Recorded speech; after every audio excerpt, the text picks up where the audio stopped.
We're not going to pass any legislation that denies due process to people. In fact, we ought to be in the order of doing things where under certain things dealing with the next system that due process is violated, and we need to make sure people's constitutional due process remains.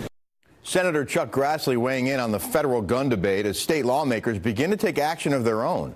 Pro-gun lawmakers in Georgia yanking back tax breaks for Delta Airlines after that airline cut ties with the NRA.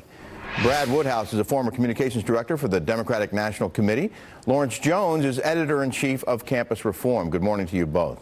Good morning. Good morning, Lawrence, would you say this is bad for business on Delta's part?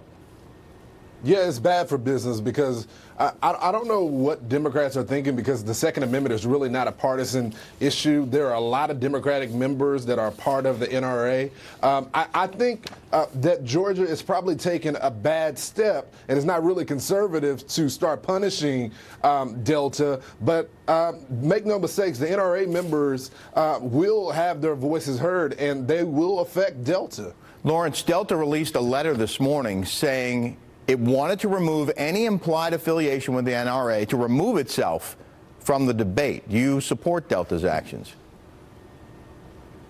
No, I don't. And I don't think they're removing themselves from the debate. I think that they're actually participating in the debate. Look, get that there was a tragedy that just happened, and many NRA members, all of us, we're mourning as well. A lot of NRA members were affected by what took place. I'm sure you feel differently about this. For them to make this stance as anti-NRA, yeah. Brad, please weigh in on this.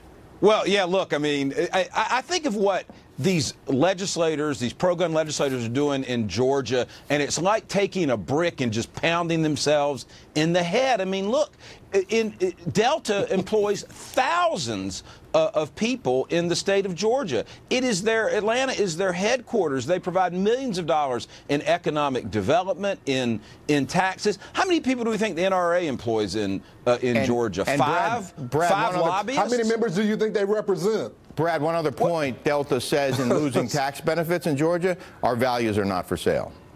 Well, look, that's exactly right. I mean, you know, the other thing is Atlanta is on the short list to get the next big Amazon headquarters. Do you really think Jeff Bezos is going to put Amazon in a state where the legislature would treat a company that is making its own business decision like this?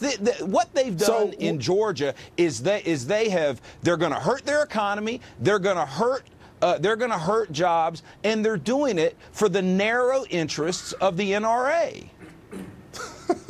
They said their values aren't for sale, but I thought they weren't participating in the debate. Yeah. Which is it? Well, I'm not sure. But I wanted to switch gears to one other topic here, and that is video games. The president's talked quite a bit about monitoring violence in video games and whether or not that's contributing to some of these shootings we've seen. I'm wondering how you two feel about this, and Lawrence, we can start with you.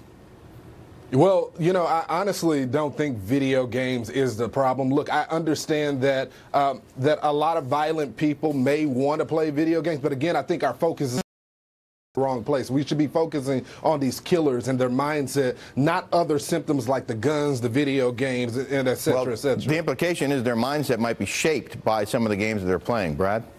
Well, look, I think this is kind of, this reminds me of Jerry Falwell and the moral majority. I mean, this is kind of where the other side goes when we have one of these things. It's Hollywood, it's movies, it's video games. No, it's the access of guns in the hands of wrong people, and also the access of military. Well, are you suggesting that mentally handicapped people should have access to guns, Lawrence?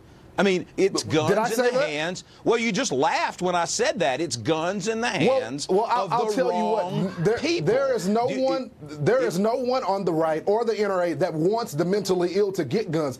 How about you look at the law enforcement? Hold on just a second, because you accused me of something. If you want to listen to the people in Florida, that we shouldn't have guns in the hands of the wrong people. Right. We shouldn't have guns in the hands of the wrong people, and we shouldn't have military hardware. We shouldn't have military hardware in anyone's hands. guns. One thing's clear, we If can't law hear both of enforcement you in when you're both Florida- talking at the same time. So, Rick, if law enforcement would have forced the law, if they would have listened to the over 30 calls that they received from citizens, if the FBI would have followed up on the 2 tips they would have received, well, then that's all no, great. they would but not we have shouldn't gotten have the We shouldn't have had military hardware in the hands of everyday That's Americans. not military hardware. Learn that's guns insane. before you start That's spewing insane. rhetoric to say on that national is TV. not. It's What do you not think about bump military stocks, rhetoric. Lawrence? How about the bump debate stocks? can go on. What do you think and about those? As the issue What do you think about remains those? What is it going to do, though? Well, there you go. central to our debate.